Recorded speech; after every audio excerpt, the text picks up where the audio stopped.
લેક્ચરમાં આપણે લોકોએ કેટલાક વિધેયો અને એમના આલેખની વાત કરી, રાઈટ. સો મેઇનલી આપણે 7 વિધેયો જોયા હતા અને એના આપણે પ્રદેશ, વિસ્તાર અને આલેખની ઓલરેડી વાત કરી ચૂક્યા છે, રાઈટ. હવે એના જ ઉપર બેઝ આપણને સ્વાધ્યાય 2.3 આપ્યો છે, તો એના કેટલાક સમ્સની આપણે ડિટેલમાં ચર્ચા કરીએ, રાઈટ. હવે તમને કીધું છે કે જ્યારે કે જેવી રીતે આપણે સંબંધ માટે પ્રદેશ અને વિસ્તારની વાત કરતા હતા, રાઈટ, એવી જ રીતે હવે આપણે વિધેય માટે પ્રદેશ અને વિસ્તારની વાત કરવાની છે, રાઈટ. સો ઓલમોસ્ટ મેઇન જે વિધેય છે એના પ્રદેશ અને વિસ્તારની વાત તો કરી હતી આપણે લોકોએ, રાઈટ. પણ એક વસ્તુ તમે લોકો નોટિસ કરશો તો હંમેશા આપણે વાત કઈ ધ્યાનમાં રાખવાની, તો કે આપણે પ્રદેશના ઘટકોને શેના વડે દર્શાવીએ છીએ, તો કે x, રાઈટ. અને વિસ્તારના ઘટકને આપણે શું કહી દીધું હતું, y, રાઈટ. આપણી પાસે બે ગણ હોય તો આપણે અહીંયાથી x લેતા હતા ને અને એના ઉપર વિધેય એપ્લાય કરીને અહીંયા આપણને y મળતું, રાઈટ. એટલે કે પ્રદેશના ઘટકને આપણે x કહેતા હતા અને વિસ્તારના અથવા તો તમે સહપ્રદેશ બી કહી શકો એ ઘટકને આપણે શું કહેતા હતા, y. નોર્મલી સહપ્રદેશના ઘટકને નહીં, બટ આ કેસમાં આપણે ખાલી ને ખાલી વિસ્તારના ઘટકોને શું કહીશું, y કહીશું, રાઈટ. સો મેઇન થિંગ શું છે કે જ્યારે બી તમને લોકોને વિધેય માટે પ્રદેશ અને વિસ્તાર શોધવાનું કીધો હોય તો તમારે કઈ વસ્તુ શોધવાની થશે, તો કે x ની વેલ્યુ ક્યાંથી ક્યાં બિલોંગ કરે છે, રાઈટ, અને y ની વેલ્યુ ક્યાંથી ક્યાં બિલોંગ કરે છે, રાઈટ. આ બે જ વસ્તુ પર આપણે વર્ક કરવાનું હશે કે x ક્યાં બિલોંગ કરે છે અને y ક્યાં બિલોંગ કરે છે, રાઈટ. x તમને મળી જશે એટલે તમે કહી શકશો કે એનો વિસ્તાર એનો પ્રદેશ જે છે સમથિંગ છે, રાઈટ. અને એવી જ રીતે y માટે તમને મળશે ત્યારે તમે કહી શકશો કે એનો વિસ્તાર આ હશે, રાઈટ. ડાયરેક્ટ તમને જે કેસમાં ખબર પડી જતી હોય એ કેસમાં પ્રદેશ અને વિસ્તાર લખીને આગળ વધવાનું, બટ જ્યાં તમને ડાયરેક્ટલી ના ખ્યાલ આવે ત્યાં તમારે x અને y ની વેલ્યુ શોધવાની થશે, રાઈટ. એ તો આપણે જેમ જેમ હમણાં સ્ટેપ બાય સ્ટેપ સમ્સ કરીશું તો તમને વસ્તુ વધારે ક્લિયરલી ખ્યાલ આવશે, બટ આ વસ્તુ તમારે ધ્યાનમાં રાખવાની છે, રાઈટ. તો સ્વાધ્યાય 2.3 ની વાત કરીએ તો ક્વેશ્ચન નંબર 1 જે છે ઓલરેડી આપણે લોકો ડિસ્કસ કરી ગયા છે, રાઈટ. બેઝિક ડેફિનેશન થી કે તમને કીધું છે કે કોઈ પણ સંબંધ પ્રદેશ છે વિધેય છે કે નહીં એ ચેક કરવું હોય તો તમે કઈ રીતે કરી શકો, રાઈટ. સો એની ચર્ચા આપણે ઓલરેડી કરી ગયા છીએ, તો આજે આપણે ક્વેશ્ચન નંબર 2 થી સ્ટાર્ટ કરીશું, રાઈટ. સો ક્વેશ્ચન નંબર 2 માં તમને કીધું છે કે વાસ્તવિક વિધેયના પ્રદેશ અને વિસ્તાર શોધો, રાઈટ. તો આપણને શું કહી દીધું છે કે વાસ્તવિક વિધેયો છે એવું આપણને ખબર છે, રાઈટ. એટલે વાસ્તવિક વિધેયો છે તો આપણે વસ્તુ જોઈતી કે f જે છે એ શું હશે, r અથવા એનો કોઈ પણ ઉદ્ગમ, રાઈટ. વાસ્તવિક વિધેયો માટે આ વસ્તુ આપણને ખબર છે, રાઈટ. સો એનો યુઝ કરીને આપણને જે બે વિધેયો આપ્યા છે એનો પ્રદેશ અને વિસ્તાર આપણે શોધવાનો છે, રાઈટ. તો સૌથી પહેલા ક્વેશ્ચન નંબર 1 ની વાત કરીએ તો ક્વેશ્ચન નંબર 1 તમને શું કીધું છે, f (mod x), રાઈટ. સો માઈનસ માનાંકમાં x, રાઈટ. mod x આપણે એને કહીએ છીએ મોડ્યુલસ ઓફ x. તો એ વિધેયમાં આપણને ખબર છે કે અહીંયા તમારે યુઝ શેનો કરવાનો, તો નોર્મલી આપણે માનાંક વિધેયનો યુઝ કરીશું કે આપણને ખબર છે કે માનાંક વિધેયનો પ્રદેશ શું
રાઈટ. હવે આગળ નેગેટિવ સાઇન છે એટલે બધી જ ધન સંખ્યાઓ ઋણ થઈ જશે.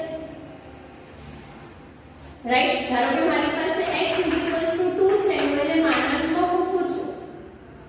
રાઈટ. માનાંકમાંથી નીકાળીશ તો 2 જ રહેશે બટ આગળ માઈનસ સાઇન તો છે. કદાચ અહીંયા -2 બી હોય તો -2 બી +2 થઈ જશે માનાંકમાંથી કાઢીશું એટલે બટ આગળની માઈનસ સાઇન તો એઝ ઇટ ઇઝ રહેશે. રાઈટ. એટલે તમે એવું કહી શકો કે આપણો જે વિસ્તાર છે પર્ટિક્યુલર વિધેય માટે, રાઈટ, કે આપેલા f of x માટે જો તમારે વિસ્તાર જોવો હોય તો એ શું થઈ જશે તો કે -∞ થી 0. બધી જ ઋણ વાસ્તવિક સંખ્યાઓ ધન ના હોય એટલે કે 0 પણ અહીંયા તો અલાઉડ જ છે ને, આપણે આ લીધું છે તો 0 અહીંયા બી પોસિબલ તો છે 0 માટે તો 0 જ મળશે. રાઈટ. એટલે કે તમને શું મળશે આન્સરમાં તો કે બધી જ ધન ના હોય એવી વાસ્તવિક સંખ્યાઓ એટલે 0 અને ઋણ વાસ્તવિક સંખ્યાઓ મળશે.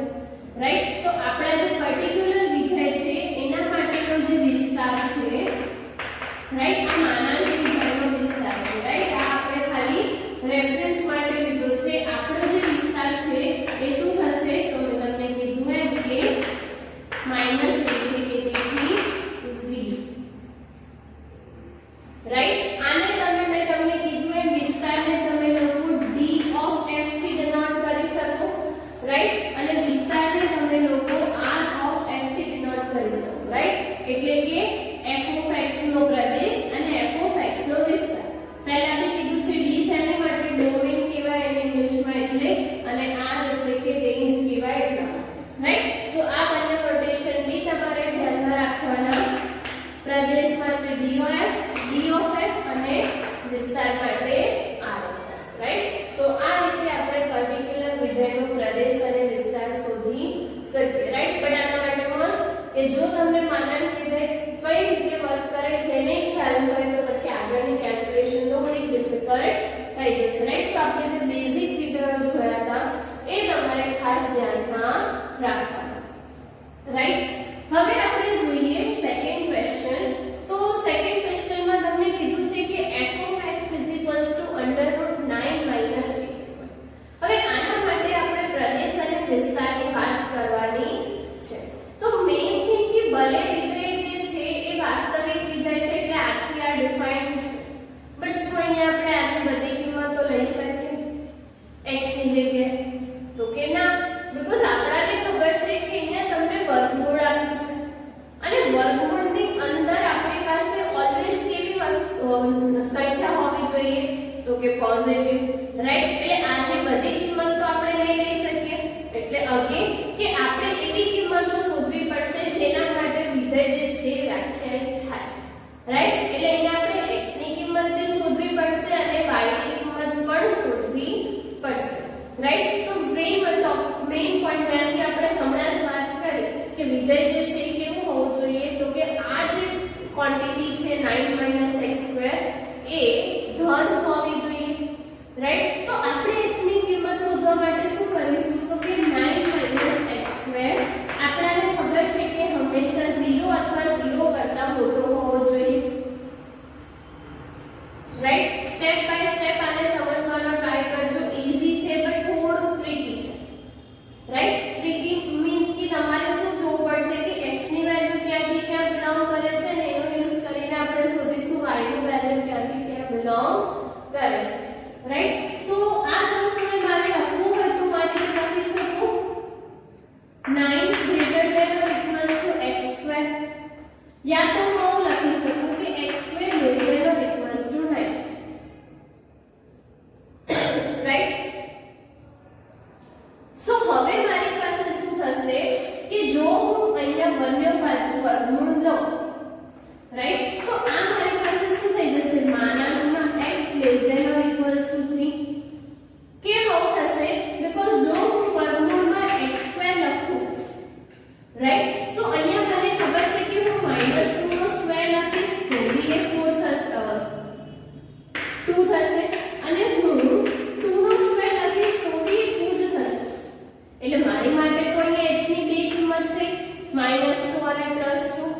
રાઈટ, એટલે કે જો હું આને વર્ગમૂળ અને વર્ગ કેન્સલ કરું તો મારે બે વેલ્યુ કન્સિડર કરવી પડે, પોઝિટિવ અને નેગેટિવ, અને એને લખવા માટે આપણે શેનો યુઝ કરીએ છીએ તો કે માનાંક વિધેય, રાઈટ, બીકોઝ આપણને ખબર છે કે જેવું અહીંથી માનાંક હટાવીશું તો આપણને +x મળશે અને -x મળશે, સો મળ્યું અહીંયા એ રીતે, રાઈટ, સિમ્પલ લોજિક છે, ઓલરેડી આપણે આની વાત કરી ગયા છે.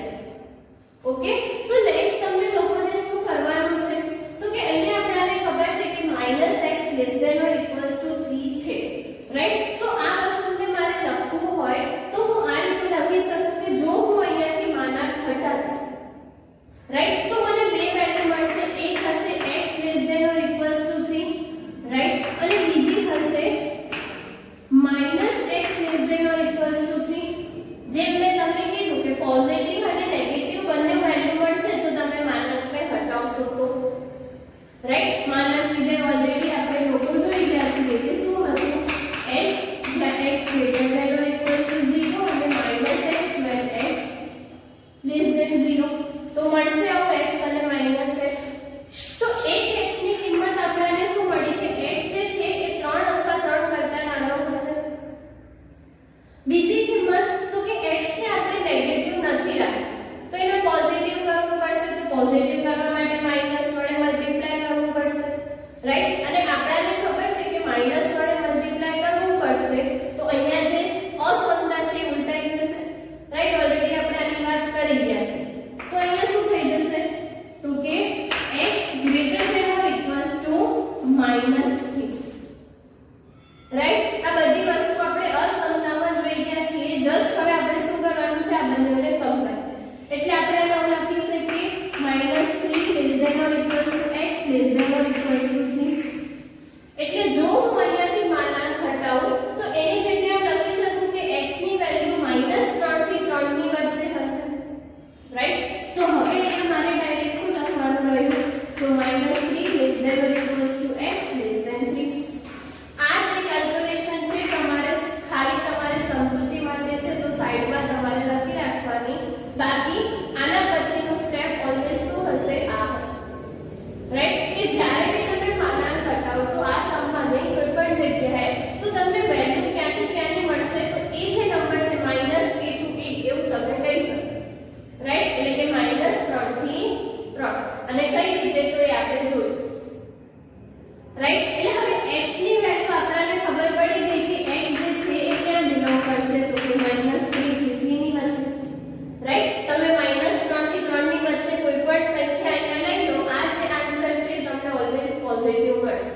એટલે હવે આપણો પ્રદેશ જે છે એ ફાઇનલ થઈ ગયો કે પ્રદેશ જે છે એ શું હશે તો કે -3 થી 3. મેં તમને પહેલા જ કીધું હતું કે પ્રદેશ માટે આપણે શેની વાત કરીશું તો કે x જોઈશું કે x જે છે એ ક્યાંથી ક્યાં બિલોંગ કરે છે, રાઈટ, એના પછી આપણે y ની વાત કરીશું, રાઈટ. સો જ્યારે બી તમને પ્રદેશની વાત કીધી હોય, રાઈટ, આવા ટાઈપના વિધેય હોય જ્યાં તમારે r ની પણ એવી સંખ્યાઓ શોધવાની હોય કે કઈ સંખ્યાઓ માટે વિધેય વ્યાખ્યાયિત થશે, રાઈટ, સો એ કેસમાં તમારે પછી પ્રદેશના ઘટકોની ગણતરી કરવી પડે, રાઈટ. સો આ વાત થઈ ગઈ પ્રદેશની.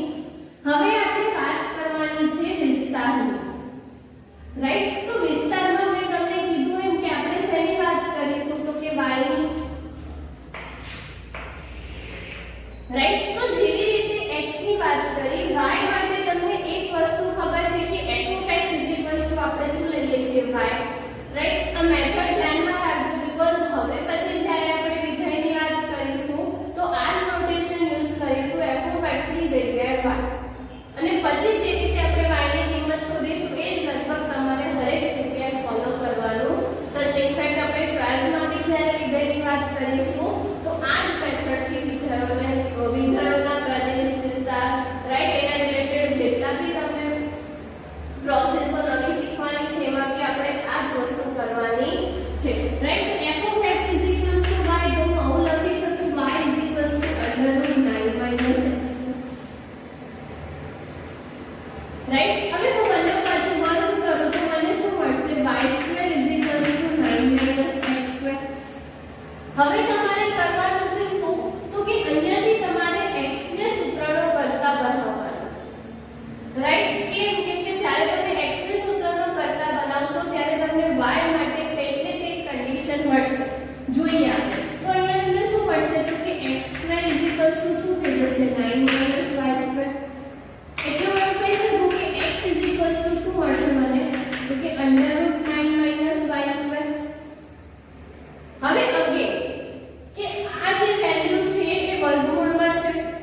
Greater than or equals to 0. જેવી રીતે અહીંયા કર્યું કે આ વેલ્યુ વર્ગમૂળમાં હતી તો એ ગ્રેટર ધેન 0 થઈ, તો એવી જ રીતે આ બી ગ્રેટર ધેન 0 જ હોવી જોઈએ, રાઈટ. સો હવે આપણે અહીંયા બી કેલ્ક્યુલેશન કરીએ તો શું મળશે તો કે 9 greater than or equals to y² or તમે કહી શકો કે y² less than or equals to 9.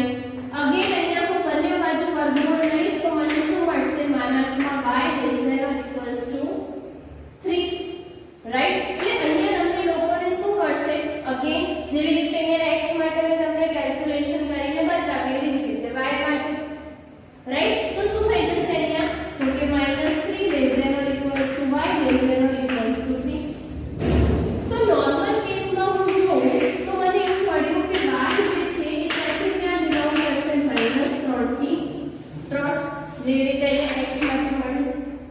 But again કે આપણી y ની જે વેલ્યુ છે એ તો હંમેશા ધન જ હશે. કેમ? કેમ કે આપણી પાસે y શું છે અંડરરૂટ વિધેય જે છે આપણી પાસે શું છે, ને તમને ખબર છે કે રૂટની વેલ્યુ તમે કાઢશો કોઈ દિવસ નેગેટિવ મળશે નહીં મળે.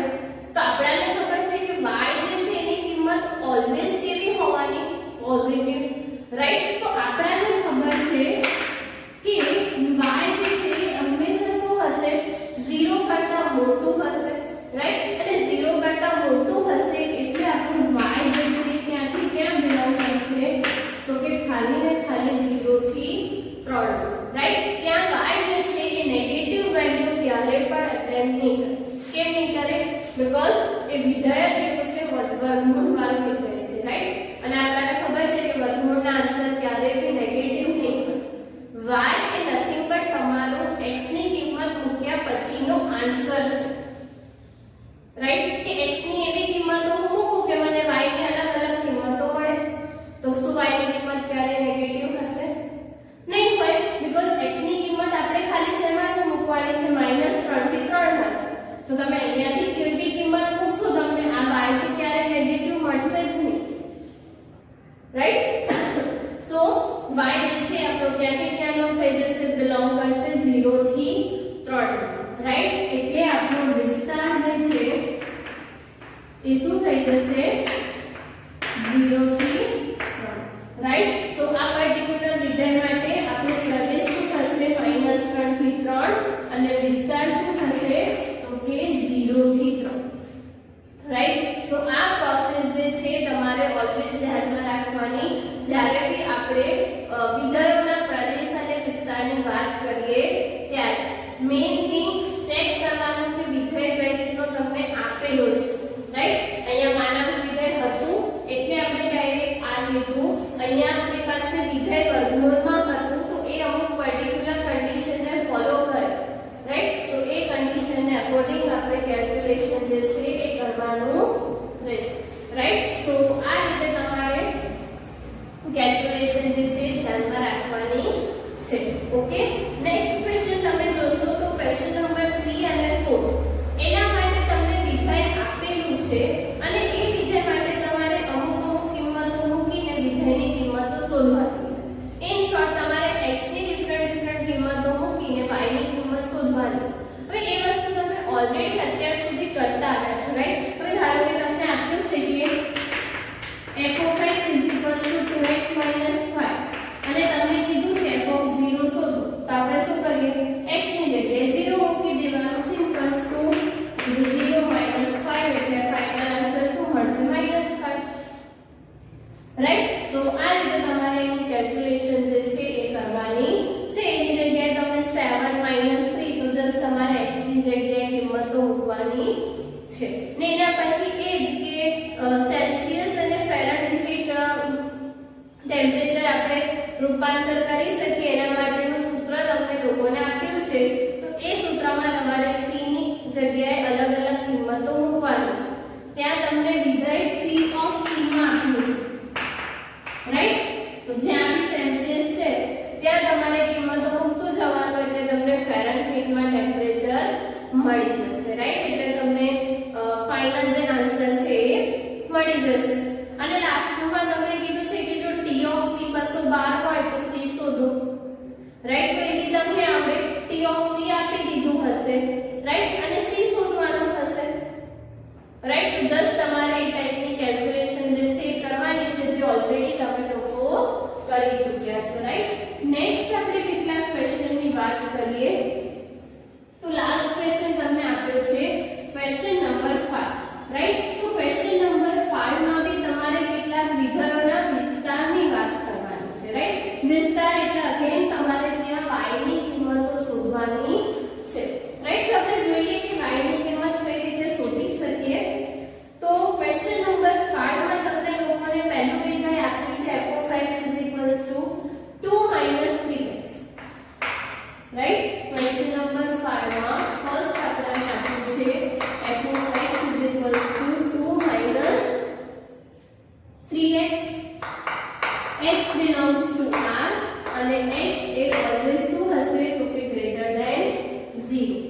રાઈટ. સો હવે તમે અહીંયા જોશો તો આપણે કરવાનું છે શું, તો કે આનો વિસ્તાર શોધવાનો છે. પ્રદેશ તમને ઓલરેડી આપી દીધો છે. x ની કિંમત કઈ દીધી છે, y ની કિંમત શોધવાની, રાઈટ. સો આપણે શું કરવાનું, તમે કીધું એમ કે f of x પહેલા તો y લઈ લઈશું, y ની કિંમત શોધવી છે એટલે તો અહીંયા શું થઈ જશે 2 - 3x. અગેન શું ધ્યાનમાં રાખવાનું, x ને સૂત્રનો કરતા બનાવવાનું એટલે તમને y માટે કેટલી કન્ડિશન મળશે. જેવી રીતે આપણે અહીંયા કર્યું તો સેમ પ્રોસેસ, રાઈટ. આપણે વિસ્તાર માટે જ કેલ્ક્યુલેશન કરીશું. ઓકે, તો અહીંયા x ને સૂત્રનો કરતા બનાવવું હશે તો 3x 2 - y અને x 2 - y ના છેદમાં 3. હવે આનો યુઝ કઈ રીતે, તો કે x માટેની કન્ડિશન આપણને આપેલી છે કે x જે છે હંમેશા ગ્રેટર ધેન 0 હશે, રાઈટ. અહીં આપણી પાસે શું છે, તો કે x જે છે ઓલવેઝ ગ્રેટર ધેન 0 હશે. તો હું એવું કહી શકું કે x હવે મારી પાસે શું છે, તો કે 2 - y ના છેદમાં 3. તો અહીંયા મને શું મળશે, તો કે 2 - y ના છેદમાં 3 એ ઓલવેઝ કેવું હશે, 0 કરતા મોટું હશે. તો અહીંયા મને શું મળ્યું, 2 - y ગ્રેટર ધેન 0, રાઈટ. એટલે 2 ગ્રેટર ધેન y, યા તો હું કહી શકું y લેસ ધેન 2, રાઈટ. એટલે y ની કિંમત જે છે હંમેશા કેવી હશે, 2 કરતા નાની હશે, રાઈટ. અને આ જ વસ્તુને મારે લખવી હોય તો હું આ રીતે લખી શકું કે વિસ્તાર શું થશે, તો કે 2 કરતા નાની એટલે -∞ થી 2, રાઈટ. સો આ રીતે તમે એની કેલ્ક્યુલેશન જે છે કરી શકો કે y ની વેલ્યુ 2 કરતા નાની છે તો એને મારે અંતરાલમાં લખવું હોય તો 2 કરતા નાની બધી જ કિંમતો ને એવી કેવી r માંથી, તો આપણો વિસ્તાર શું થઈ જશે -∞ થી 2. અને તમે અહીંયા x ની જગ્યાએ 0 થી મોટી કોઈ પણ કિંમત મૂકી દો, તમને આન્સર ઓલવેઝ 2 કરતા નાનો જ મળશે, રાઈટ. એવું આ વિધેય કહેવા માંગે છે, રાઈટ. આપણને આઈડિયા આવી જાય કે તમને આન્સર કઈ ટાઈપનો મળશે જો તમે વિસ્તાર શોધી લો તો, રાઈટ. સો આ ટાઈપની તમારે કેલ્ક્યુલેશન જે છે એ ત્યાં કરવાની છે કે વિસ્તાર તમને લોકોને શું મળશે -∞ થી 2. એવી જ રીતે તમે સેકન્ડ ક્વેશ્ચન કરશો તો ત્યાં બી તમારે સેમ પ્રોસેસ જ કરવાની છે, રાઈટ. સેકન્ડ ક્વેશ્ચનમાં તમને લોકોને શું કીધું છે, f of x = x² + 2. f of x = x² + 2 અને x જે છે એ વાસ્તવિક સંખ્યા છે એટલે કે x belongs to r આપી દીધું છે, રાઈટ. અને આપણે લોકોએ વિસ્તાર શોધવાનો છે, પ્રદેશ તમને લોકોને ઓલરેડી આપી દીધો છે, રાઈટ. સો હવે અહીંયા તમે જુઓ તો y શું થશે, x² + 2, રાઈટ. સો અહીંયા તમે જુઓ તો x² માટે બી તમે કેલ્ક્યુલેશન કરી શકો જેવી રીતે આપણે નોર્મલી કરીએ છીએ કે x² = y - 2, રાઈટ. અને x નું લઈશ તો x શું થઈ જશે, વર્ગમૂળમાં y - 2. અગેન આપણને ખબર છે કે વર્ગમૂળ છે, રાઈટ. તો 0 અથવા 0 કરતા મોટું જ હોવાનું, રાઈટ. સો અહીંયા તમને સિમ્પલ શું મળશે, y - 2 greater than or equals to 0 એટલે y ની વેલ્યુ શું થઈ જશે, greater than or equals to 2. એટલે તમે એવું કહી શકો કે વિસ્તાર જે છે એ તમને શું મળશે, તો કે 2 અથવા 2 કરતા મોટો એટલે કે 2 થી +∞, રાઈટ. સો આ રીતે તમે એની કેલ્ક્યુલેશન જે છે કરી શકો કે વિસ્તાર તમને શું મળશે, તો કે 2 થી ∞, રાઈટ. સો આ રીતે તમારે એની કેલ્ક્યુલેશન જે છે એ કરવાની છે. આને બીજો વે બી છે કે y તમારી પાસે x² + 2 છે, રાઈટ. સો મને ખબર છે કે મારું x² જે છે એ ઓલવેઝ 0 અથવા 0 કરતા મોટું હશે. આ વસ્તુ આપણને ખબર છે કે હું કોઈ પણ સંખ્યાનો વર્ગ કરીશ તો એ 0 અથવા 0 કરતા મોટી હશે. હવે એમાં હું બંને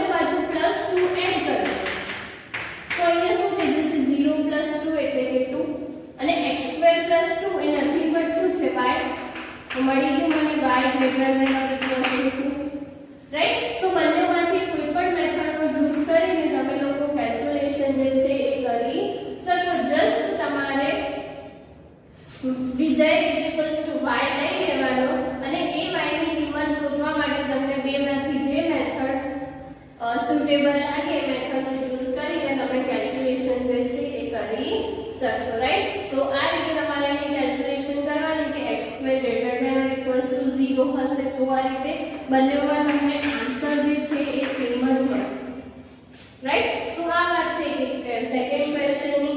અને ત્રીજું તમને કીધું છે f of x = x, જ્યાં x એ વાસ્તવિક સંખ્યા છે, રાઈટ. સો એ નથિંગ બટ તદેવ વિધેય છે.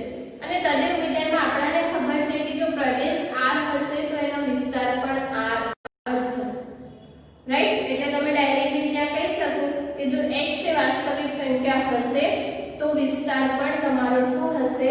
R હશે, રાઈટ. એટલે તમારે ડાયરેક્ટ લખી દેવાનું છે કે વિસ્તાર = R, રાઈટ.